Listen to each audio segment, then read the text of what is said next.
the webinar about affording Providence College.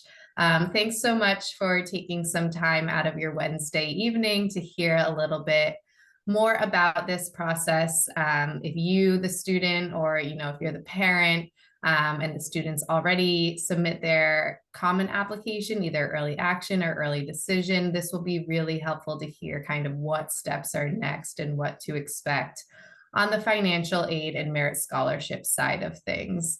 So my name's Jennifer Forsyth. I'm one of the Associate Deans of Admission, and the admissions office does determine most of the scholarships that we offer at Providence College. So I'll be covering that tonight, but Bridget will be doing most of the presentation this evening, and I'll let her go ahead and introduce herself, and she'll kick things off with the financial aid side of things. But I do also just want to mention that there is a question and answer feature on this Zoom, so feel free to submit questions as they come up. But we are going to wait until the end of the presentation to go ahead and sort through those questions and answer them.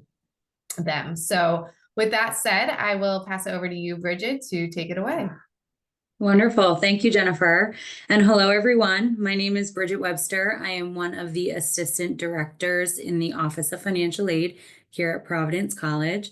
So, as Jennifer mentioned, we are so happy that you've decided to join us tonight, taking some time out of your Wednesday evening. And, as you kick off your college application process. So we will get right into it. So just to kind of go over some agenda items. First, we're going to talk about some facts and figures about the financial aid at Providence College. I'm going to go over what applications are needed and when they're due. I'll explain how financial aid is calculated and the different types of aid that are available. Jennifer will then talk about our merit scholarship program, and then I'll wrap it up with some quick tips and a little bit of advice for our families. And then, of course, at the end, there will be some time for questions. So just kind of a quick glance, an overview of our financial aid facts and figures. So these numbers are reflective of the class of 2028, so the most recent admitted class. So $32.1 million was distributed to the class of 2028. 75% of first-year students receive financial aid. We have over 1,000 student employment opportunities on campus. And then $42,425 is the average need-based aid award for students in the class of 2028. So obviously that's the average, right? So everyone's financial aid is going to look different, but to kind of give you a snapshot and an overview of the aid, the financial aid that we offer at Providence College, I thought that these were some pretty good statistics to share. So applying for aid for Providence College. So Providence College requires 2 financial aid applications. We require the FAFSA and we require the CSS profile. So both are required to be considered for need-based aid, and they must be completed each year by their deadline. So the 2025-2026 application is going to require your 2023 tax information. So my advice to you is pull those out of your file cabinet or start downloading that information from TurboTax or however you kind of manage your taxes, and get those 2023 taxes ready for both the FAFSA and CSS profile. Now, something I do want to note is that we really want to make sure that you're submitting the 2025-2026 applications, because on both the FAFSA and CSS profile websites this year, so the 24-25 applications are still open. So if you go in and you submit the wrong year application, it could delay your process, and therefore we could not receive your application. So just be mindful of the year you're submitting the 2025-2026 applications. So to kind of dive into the FAFSA. So I'm sure that you are all familiar with the FAFSA or have heard of the FAFSA if you've never actually filled it out. But the FAFSA is the free application for federal student aid. You complete the FAFSA by visiting fafsa.gov. That's important because if you go to fafsa.com, it's going to try to charge you, and you should never be paying to complete the FAFSA. The FAFSA is a free application, so just be mindful of that in your process, fafsa.gov. So the FAFSA takes about 20 to 30 minutes to complete. It is delayed again this year, but it is set to open on December 1st. So we are hopeful that that holds true and that the FAFSA will open for families and students on December 1st. So in order to submit your FAFSA, you're going to create an FSA ID, which is a username and password that you're going to need to complete and sign your FAFSA. So signing the FAFSA is the most important step to submitting the FAFSA. If you never sign it at the end, it'll never be complete and we'll never receive it. You create your FSA ID by using your social security number, your date of birth, email address, and phone number. So those are required to create the account. So what does the FSA ID even really mean? So while you can't complete the FAFSA right now, you could actually go to fafsa.gov and create your FSA ID. So you're almost getting a little bit of a head start. If you do that, make sure you're writing it down so that you remember your FSA ID when it comes time to submit the FAFSA. There is something called the direct data exchange through the FAFSA, which imports your income information directly from the IRS website. So you have to give the FAFSA permission to actually participate in the direct data exchange, which is also FADDX, you may see in some places. This is required for your FAFSA to be complete and confirmed because it's going to reduce any likelihood of error, and you're less likely to be selected for verification if you participate in the direct data exchange.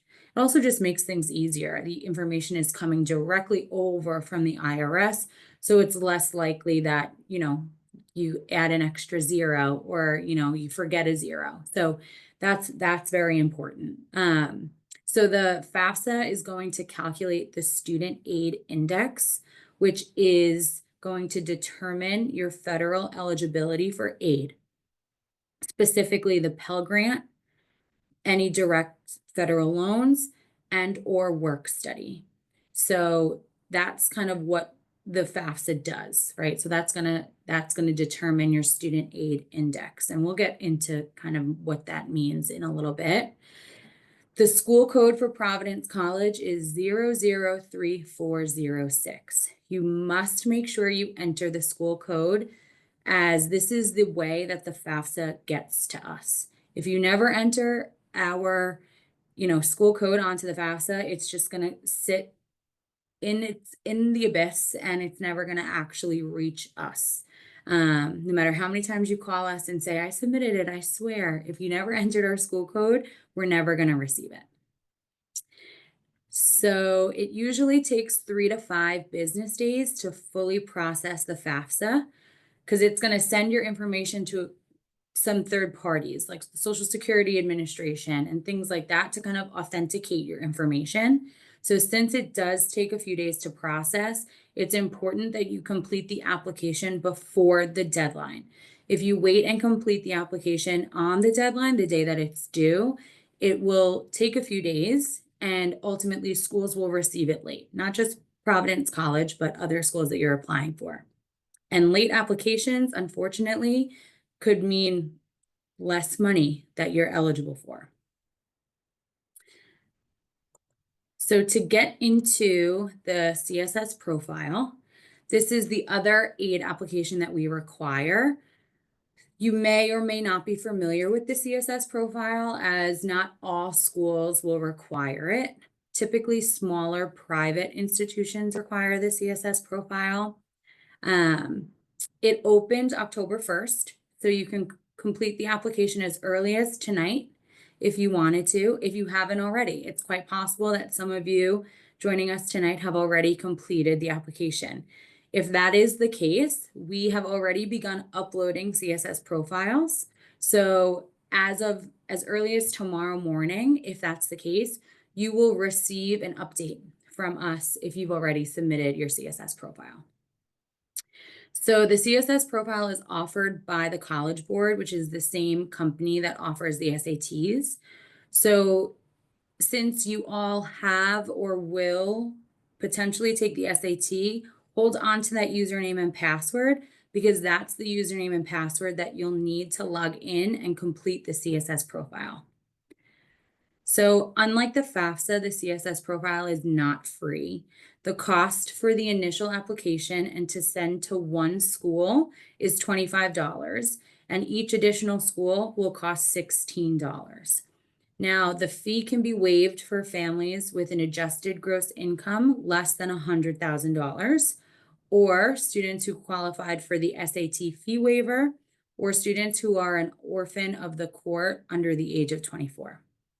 Those decisions, and if you fall into any of those categories, will be determined with your income tax returns or any of the other information that you provide on the profile.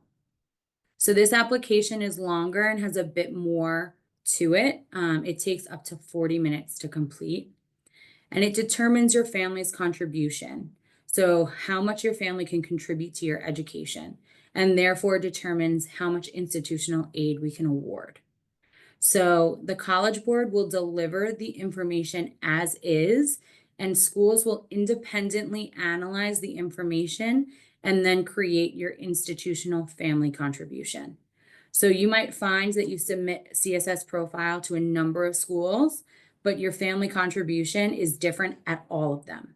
It's all dependent on the institutional resources and guidelines. So every school is looking at your CSS profile differently.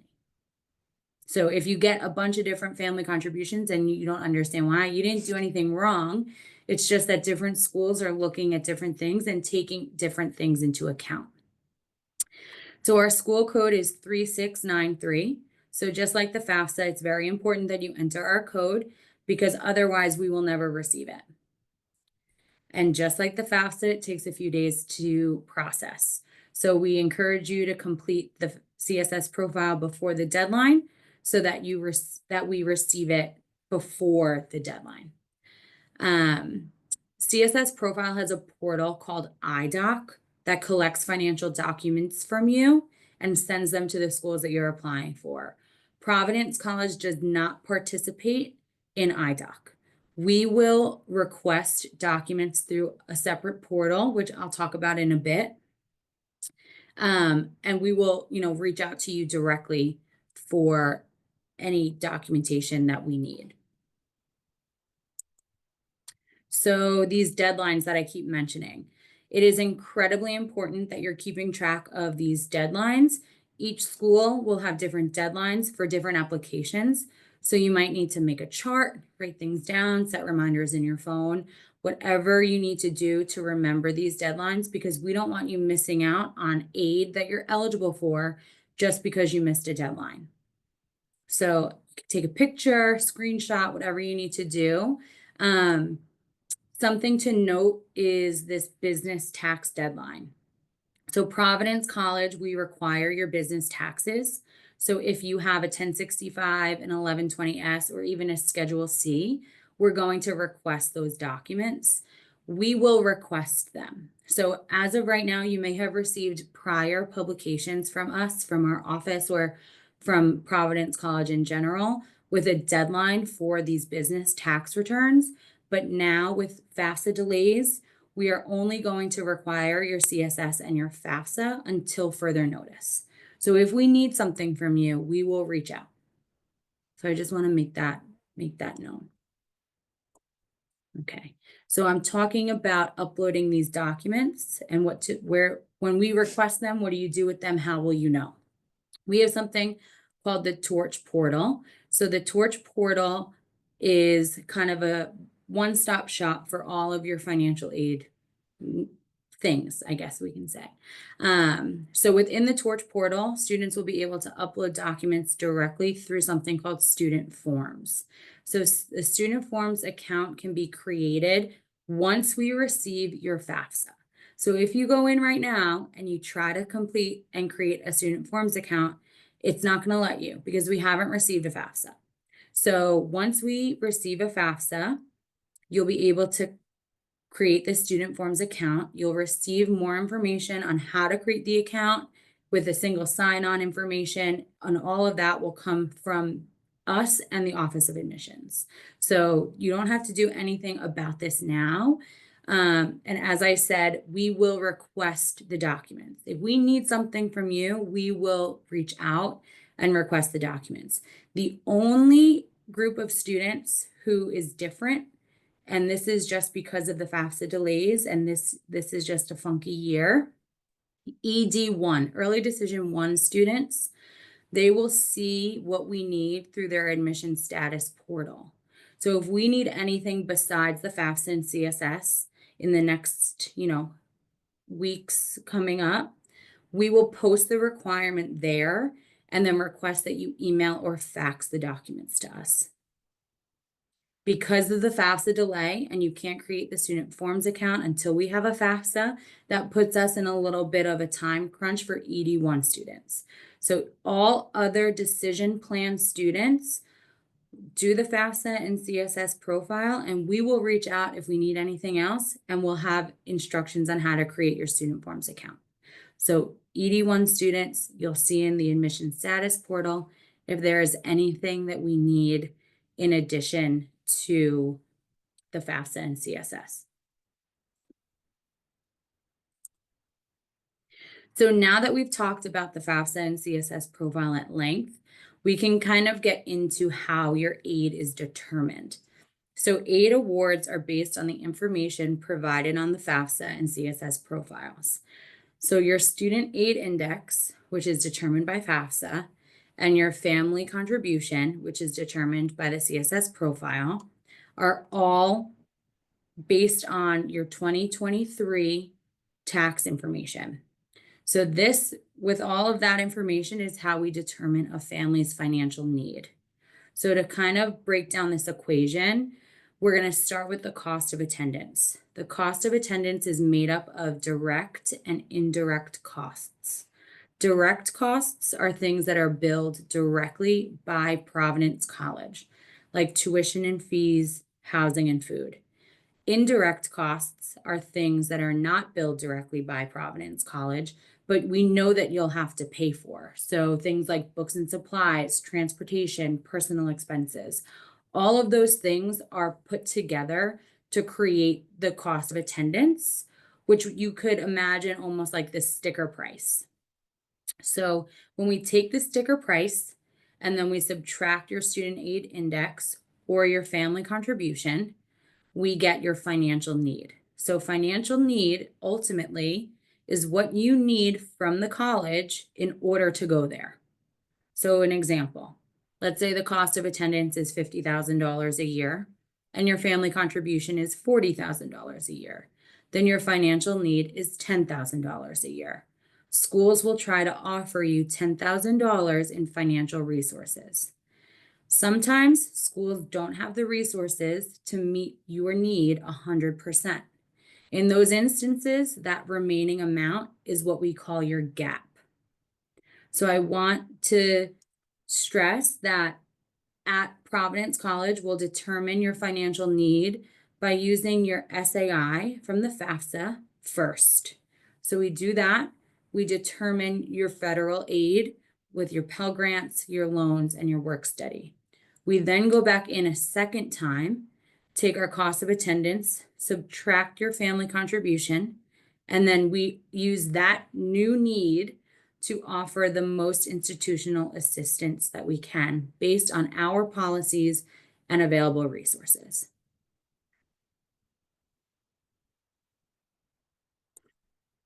So once we've determined your financial need, this determines the amount of aid that you receive.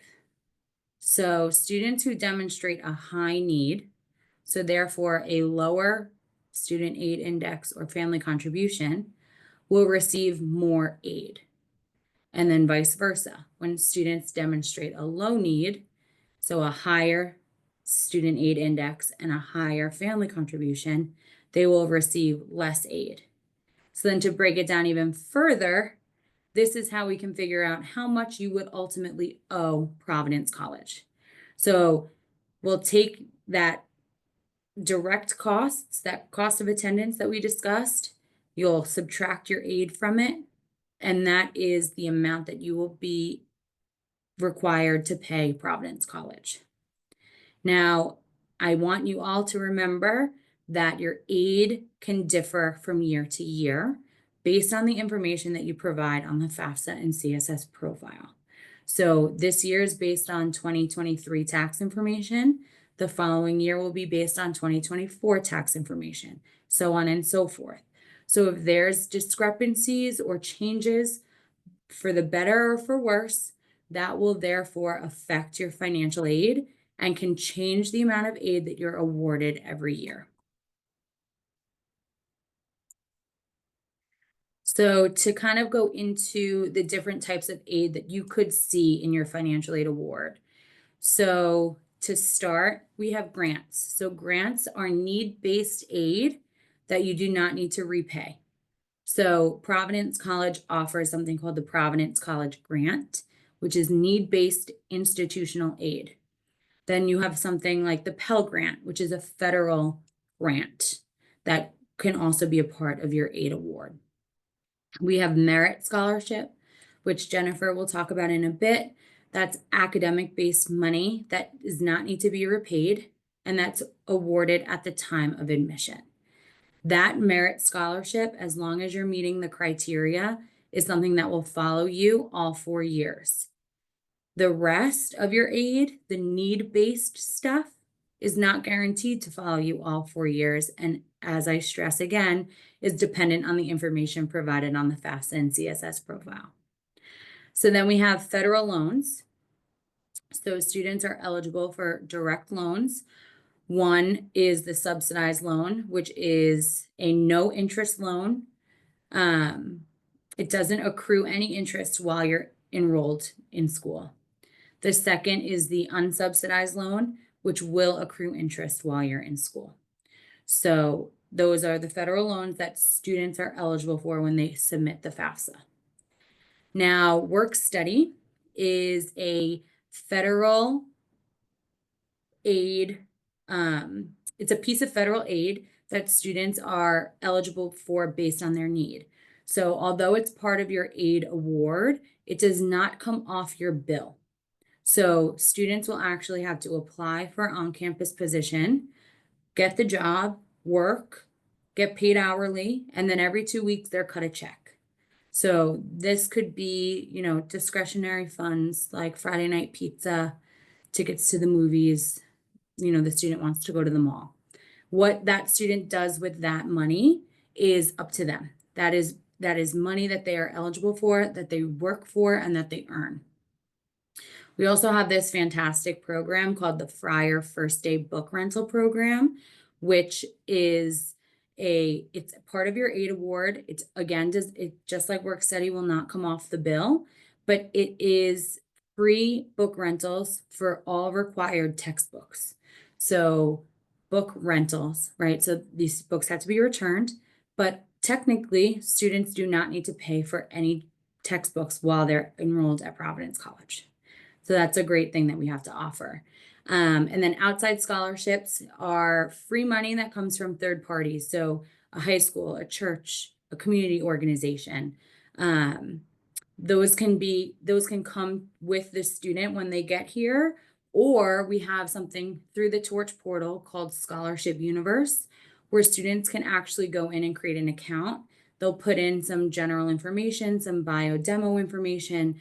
They'll input what their major is, and Scholarship Universe will actually match them with potential outside scholarships that they qualify for. So that's a great new platform that we have. And as of today, there's about $3 million in scholarships that's just waiting to be kind of applied for and ultimately claimed and offered to students. So I'm going to pass it over to Jennifer to get into the merit stuff. Awesome. Thank you, Bridget.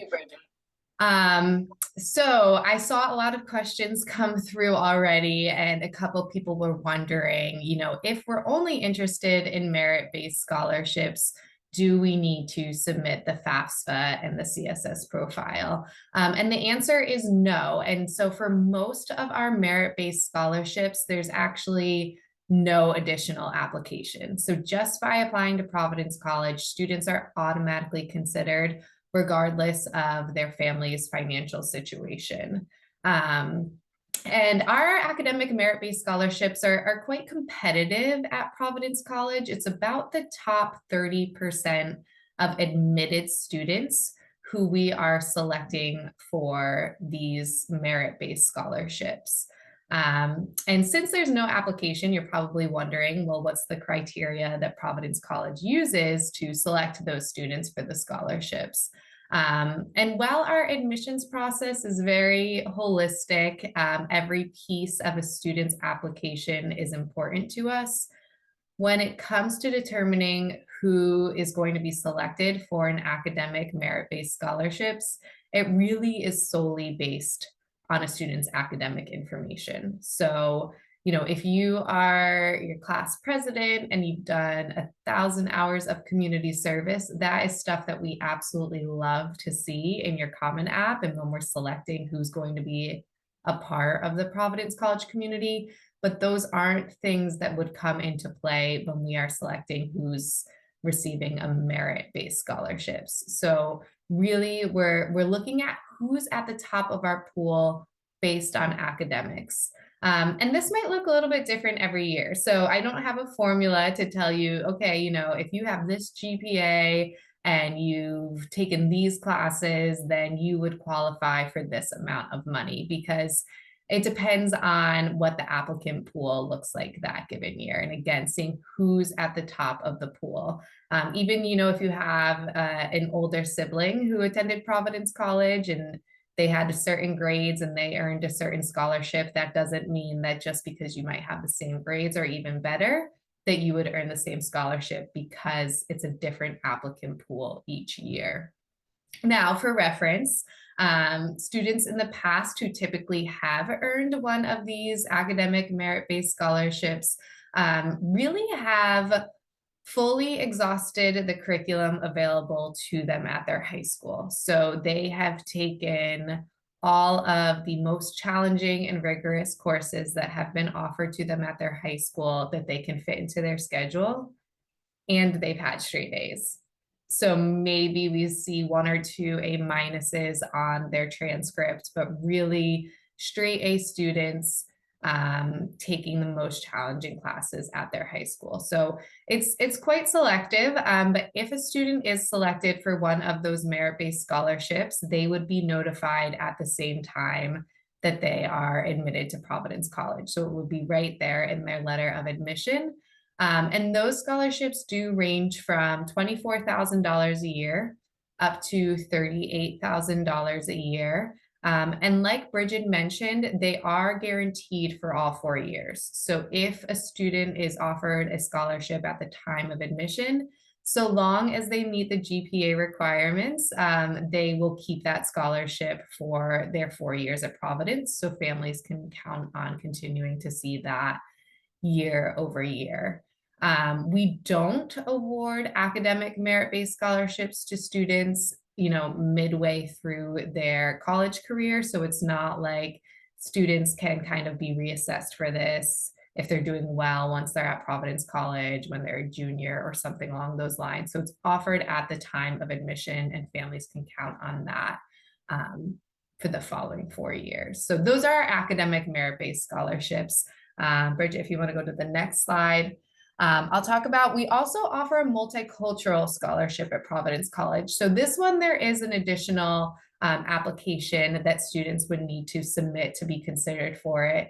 And really, we're looking for students who are going to demonstrate excellent leadership potential, in service of diversity, equity, and inclusion on our campus. Now, any student can apply for this. So after a student submits their common application, they will have portal login information, and they will see right in the middle of their admissions portal a button or a link to go ahead and apply for this scholarship. So you can check out what those questions are right away, right now, but that deadline for that is February 15th for the student to submit the application for this multicultural scholarship. With that too, students would also have to demonstrate a certain level of need. So as Bridget was talking about, a student's index, a student's aid index, we are looking for a certain level of need for families to have to be considered for this multicultural scholarship. So on the previous slide for our academic merit-based scholarships, I said, no, you don't have to submit the FAFSA or the CSS profile to be considered for those scholarships. For the multicultural scholarships, you do have to. So the financial need is a component when it comes to making selections for those multicultural scholarships. And then finally, we have a couple other scholarships that I do want to mention that are related to specific majors at Providence College. So if you are a student who is thinking about majoring in music, music education, music technology, any of our majors within the Department of Music, any of our majors within the Department of Art, or any of our theater majors, we do have some scholarships that are talent-based in those areas. So students would need to audition for one of those scholarships or submit an art portfolio to be considered. And they do have to indicate on their common application that they will be pursuing a major in one of those departments. So if you're thinking you might want to double major, on the common app for us, we only have space for one major. So make sure you would indicate that you want to be a music major, and then maybe your future double major would be in a different field. Same goes for any students who are interested in majoring in public and community service. So we have a number of scholarships for those students. There's no additional application, portfolio, or information needed for those. So just by submitting a common application with public and community service in mind, students would be considered. And then finally, our Roddy Scholarship, I was going kind of back and forth on even mentioning it on this slide, because it does exist and it's an incredible scholarship. It covers full tuition, but there is only one per class that is awarded. And so it's incredibly selective. We last year received over 12,000 applications to the college. And again, only one student is selected for this scholarship. But with that in mind, students who intend to pursue medical school, dental school, or optometry school beyond Providence College. So we're really looking for students who have been engaged in real world experiences within the medical field, have done things like research. And again, there's no additional application for that one. So if you're a student tuning in and you have yet to submit your Common App, but you think that you might be eligible for this scholarship, definitely highlight those different things that you've done throughout your high school career that would show us a good fit to the healthcare field beyond Providence College. Yeah, so that kind of wraps up the larger scholarships that we have at Providence. I'll pass it back over to Bridget to kind of talk about a couple different tips, and I'll start sorting through the questions so we can get to some of those. Great, thank you, Jennifer. So I just wanted to kind of end this webinar with just a couple tips. I know financial aid can be overwhelming, and choosing a school based on finances is obviously very important to some families. So I just want to kind of leave you with some little words of wisdom and some advice that I have, having, worked in the Office of Financial Aid at Providence College. So the first is, don't rule out a school based on the sticker price. So that cost of attendance that we talked about. So you never know what kind of aid you'll qualify for, what kind of merit scholarships you can receive. So I encourage you to complete the FAFSA, the CSS profile, and any other financial aid application that a school has to offer to see what you are eligible for and what you qualify for before you make a decision. So understanding kind of what you're getting and what you're being offered is really important. So make sure that you understand the difference between merit and need-based aid. So this doesn't, and I'm not just speaking, for Providence College, I'm speaking about any school and any college that you apply for. So all of your award letters are going to look different. All of the financial aid packages that you receive are going to look different. Some might include merit, some might include grant that are called something like the Providence College grant. When you see that, you might assume that that's a scholarship, although it's need-based institutional aid. And then the following year, you receive less of it. And you weren't aware, you thought it was a merit scholarship, and you thought that that was going to follow you all 4 years. So just when you receive your financial aid, contact the school if you're not sure what you're looking at. Someone will always be willing to help to kind of break down what you're looking at and therefore what you can anticipate your net price to be. So keep track of deadlines for each school and the different applications that they offer and they require. So make sure you know when applications are due. It's silly for you to miss out on thousands of dollars that you're eligible for just because you missed a deadline. So keep a chart, like I said, set an alarm on your phone, whatever you need to do. Although tedious, these financial aid applications, it's very important. And we want to make sure that you are receiving the aid that you're eligible for. And then the last thing is include your student in the process. So of course, the student is not going to probably fill out the FAFSA and the CSS profile totally on their own. But once they are enrolled in a college, the financial aid office has to stop communicating with the parent because of FERPA. So make sure that the student knows to open our emails. Don't delete our emails. We're reaching out because things are important. And we likely have things that we either need or, deadlines. We're sending reminders. So making sure that the student is a part of the process is really, really important as well. So that's about it. I'm going to switch to our contact information. So if there are any questions that we don't have the opportunity to answer tonight, you can always contact us. You can email, call.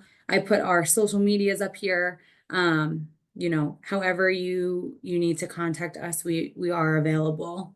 So thank you. And I guess we can open it up to questions. Yeah, so there's a lot waiting for us. So we'll do our best to kind of get through a bunch, but know that if we don't get to yours, reach out to us or find out who your specific admissions counselor or financial aid counselor is through your admission status portal, and we can always help to answer those questions. But I'm seeing a couple, Bridget, about like tax year and if a family made a certain amount of money in 2023, but then they were laid off the following year, or, vice versa. They were not doing well and then they are. Like, is there a way to add additional information or context for the Office of Financial Aid to know that, or would they have to, wait until the next year to kind of see the package change? Yeah, so that's a great question. So, we understand that things change, life happens. Different families are in different circumstances. We also understand that using 2023 tax information is not necessarily reflective of the situation that your family is in now. So there is a section on the CSS profile where you can fill in information. So if you find that maybe 2023 is not reflective of your current situation, you can write that in. We have an appeal process in place. So ultimately, we can't change the base year because those are federal guidelines that we have to follow. So we have to collect your 2023 taxes and information first. So from there, we'll provide you with a financial aid award. And obviously then, depending on what you receive, if it's not feasible because 23 is different, looks very different than 24, then through the Torch portal, the student will be able to submit an appeal. In those cases, we can kind of shift some things as we, using our professional judgment if we're able to. But there is an appeal process in place for these circumstances. We know things happen, we know things change. We, do our best to kind of work with families through situations like that. Awesome. Thank you. And then there's a couple questions regarding the CSS profile. And so students and families want to know, if they see that the deadline might have passed if they had applied early decision, is it too late for them to submit it? And then for those students who have already submitted it, how can they confirm that it's been submitted, or how many days should they expect for it to get to us at Providence College and be processed? Yes, great, fantastic question. So it is not too late to submit the CSS profile. Although the deadline may have passed, please don't let that hinder you. Just submit the application. We will get it. We will receive it. As I mentioned, we just, as of today, started pulling in CSS data. So for those of you who have already submitted the CSS profile, if it happened before yesterday, and I'm trying to give us a little wiggle room here because I'm not sure how up to date our data is, but you can see in the admission status portal that the CSS is a requirement, and then there would be like a green check mark that we've received it. In those situations, if we receive your CSS profile and therefore decide that we need additional information like taxes and things like that, and I'm speaking specifically to ED1 students, we will post requirements in your admission status portal for you to email to us. Any other students who've just gotten a head start, that's fantastic. You'll see that green check mark in your portal, but then don't panic if you don't hear from us about things we need or what we might be missing. We're waiting to receive your FAFSA before we move forward with that for the other applicant group students. Awesome. Thank you. Sorry, there's a lot of questions. I'm trying to kind of group them together here. So FAFSA ID is for the parent, not the student, correct? For both. Both. Okay. So the parent will have to create one and the student will have to create one, because both the parent and student will have to fill out their sections and sign. So both parent and student will have to create FSA IDs. Okay. And if the student has an older sibling and so the family already has an FSA ID, is it the same one, or does Yes. So the incoming student will have to create their own, but the parent will use the same FSA ID for all students. Okay. And are you able to touch a little bit more from your knowledge about Scholarship University? Like how and when should students access that? Yep. So that will be for when you are admitted. So right now it would be premature. You wouldn't be able to actually create the account because you don't have the credentials. So it'll require single sign-on. So it'll be once you're admitted, and I'm honestly, this is new for us. So this is like our first go around even really talking about it. For incoming students, I believe you may actually have to be a student of Providence College to access it. So you'd have to be admitted and you'd have to deposit and be coming to Providence College to access Scholarship Universe. Scholarship Universe, I will mention, is not just something that we use. Other colleges and universities may also have Scholarship Universe or something like it. So it's a good question to maybe ask if you're doing these webinars or meeting with financial aid officers at different institutions to see what kind of scholarship platform or database they might use. Awesome. Okay. There are definitely more financial aid questions, but I'm going to switch to give you a quick break and answer some on the merit side of things. So a question a couple of people had is that our test scores, so standardized test scores required for to be considered for merit-based scholarships. And the answer is no. So Providence College is test optional. And that applies to all facets of our process. And so as it comes to merit-based scholarships, you do not need to submit your test scores to be considered. If you do submit your SAT or ACT scores, we will take them into account when making that scholarship selection process. But last year, about 45% of our scholarship recipients did not submit test scores.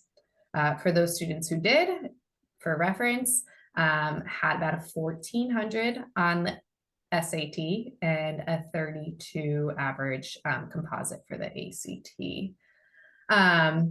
There's not a minimum GPA requirement for our merit-based scholarships. So again, it's dependent on what the applicant pool looks like and who's in really that top 30% as it comes to academics, but it really is right around that A minus average overall. And merit scholarships are awarded at the time of admission. So we don't have a priority deadline or a priority way of applying. So whether a student applies early decision, early action, regular decision, early decision two, no matter which way they apply, they would be considered for a scholarship in the same way.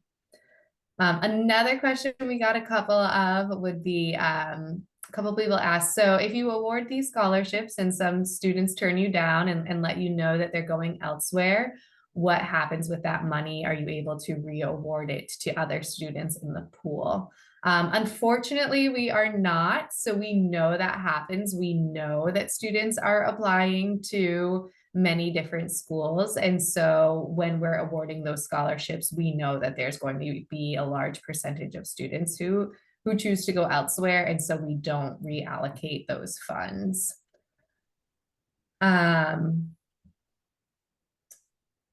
So the question about the Roddy Scholarship, there is no additional application. So, students who are showing in their application a nice fit to going on to medical school, dental school, or optometry school beyond Providence, that's sort of their plan at this point in time, will be considered for that scholarship. So nothing that a student needs to do additionally. I know somebody asked about nursing. Nursing students typically are not considered for that scholarship unless they're indicating very strongly somewhere that, their path or their plan might be go nursing and then some other type of graduate school, such as medical school, dental school, or optometry school beyond PC.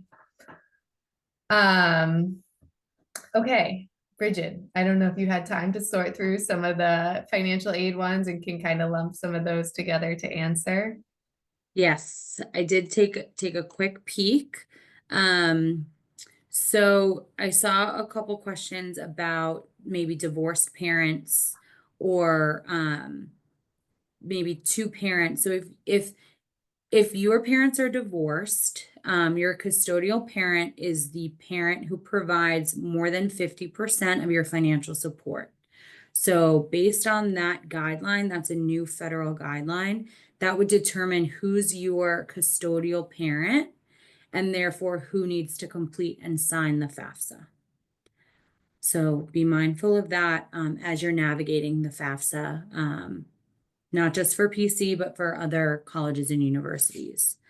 There was also a question about, can submitting the CSS or FAFSA ever hurt a student's chances of getting aid? Absolutely not.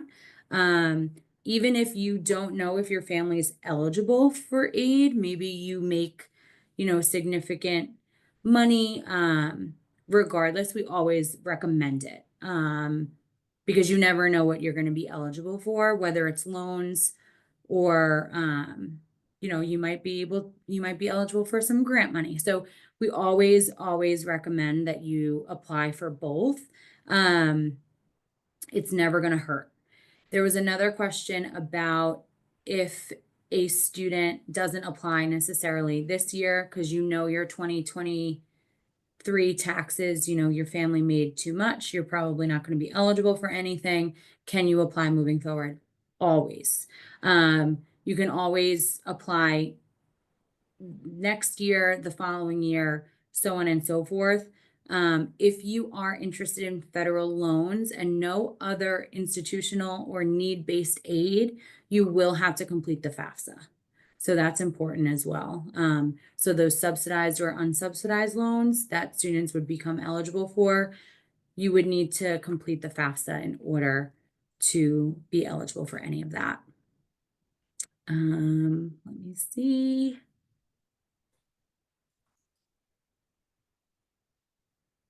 Oh, goodness.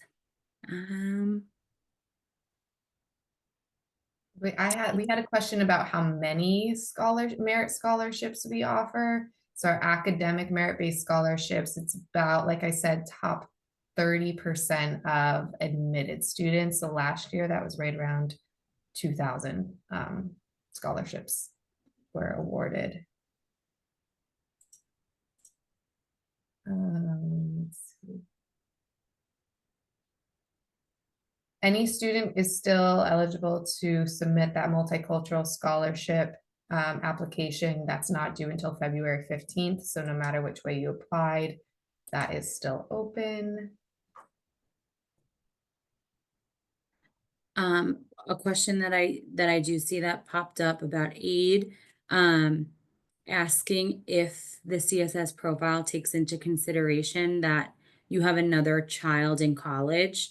This is something that is very important. So the FAFSA changed their guidelines, and the federal guidelines no longer include number in college. That does not determine eligibility for federal aid. However, institutionally, we still use that figure in determining if you're eligible for aid. So with that, if you have one in college, so this student who's, an incoming student, just one, and then the following year you'll have two in college, your financial aid will potentially increase because now you have multiple in college. On the flip side, if you have multiple in college and then next year your oldest student graduates and then you only have one in college, your financial aid could decrease. So FAFSA doesn't consider number in college, but institutionally we consider number in college. And then Bridget, can you just confirm, a couple people have asked this, FAFSA and CSS profile need to be completed every year. Is that correct? Yes. Yes. That is correct. Some colleges and universities have different processes. So you might attend a webinar and the college only requires CSS once, and that's as an incoming student. We use it every year. So if you are looking for need-based aid, we need the FAFSA and the CSS profile.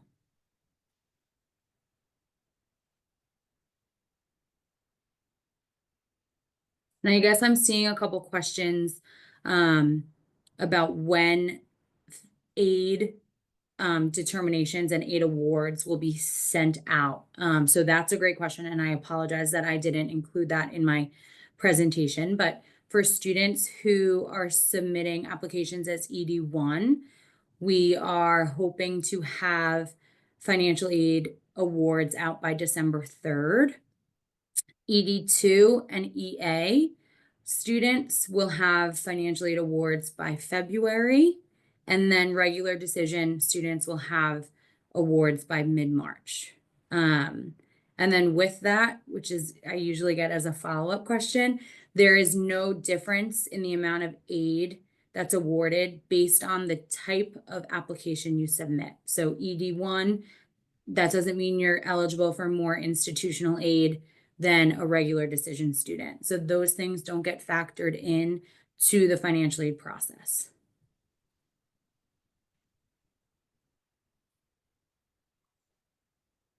Somebody on the merit side of things, somebody asked historically which round, so early action, early decision, regular decision, like which round what percentage gets the most scholarships. We receive the most applications in our early action pool. We received over 9,000. And so therefore it's proportionate to the size of the pool. And so our early action applicants do receive the most. But that's not because we have a scholarship deadline or preference, and some colleges do. So some colleges might say, if you want to be considered for a merit-based scholarship, you have to apply by November 1st. That's not the case. We save some of those scholarships for our regular decision and early decision 2 applicants with that later deadline. But because our early action applicant pool is the largest, then historically they will receive the most number of scholarships.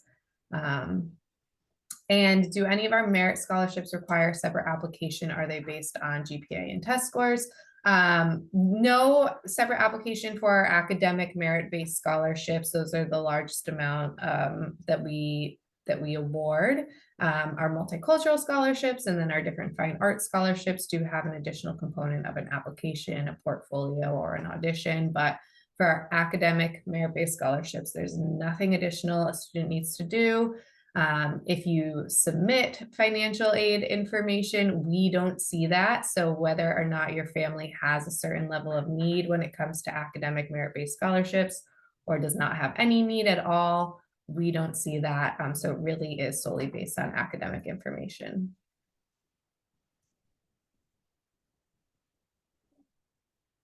We do not match scholarships from other institutions. So I know every year after students have been admitted, they'll reach out and let me know, what their other scholarship offers look like at other institutions. But every college has their own financial aid budget, merit scholarship budget, and their own unique applicant pool as well. So we are unable to match offers from other institutions. Bridget, if you want to, I know we still have a couple questions, but we are going to wrap up at 8 o'clock. And like I said, take a picture of the slide that's on the screen right now. But is there one last theme that you can see on the financial aid side of things, Bridget, to kind of clear up for families? Yeah, so one thing I keep seeing is about the Torch portal and creating your student forms account. You cannot create your student forms account until we receive a FAFSA. So for ED students, we're not worrying about your student forms account because you're going to email or fax or mail documents that we need. You'll get that information through your admission status portal. The other applicant students, you will be able to create your student forms account in time for us when we request documents. So you'll receive that information from us with single sign-on information, how to create your account. All of that is going to come from us once you submit your FAFSA. So we're not even talking until December, right? Because the FAFSA doesn't even open until December 1st. So those questions, don't panic. We will get the information that we need from you. If you try to create a student forms account right now, you're gonna get an error because it's not matching up with your FAFSA because your FAFSA doesn't exist. So you'll get that information from us. Don't panic. You will know if we need something from you. Awesome. Thank you. And thank you to everybody who took an hour out of their evening tonight to learn more about this process. And I know that there are still some remaining questions. So please don't hesitate to reach out to us. As you can imagine, it's a crazy busy time for both of our offices, but we are here to help. So reach out with any remaining questions that you might have, and we would be happy to help you through the process. Thank you all for being here with us. Awesome.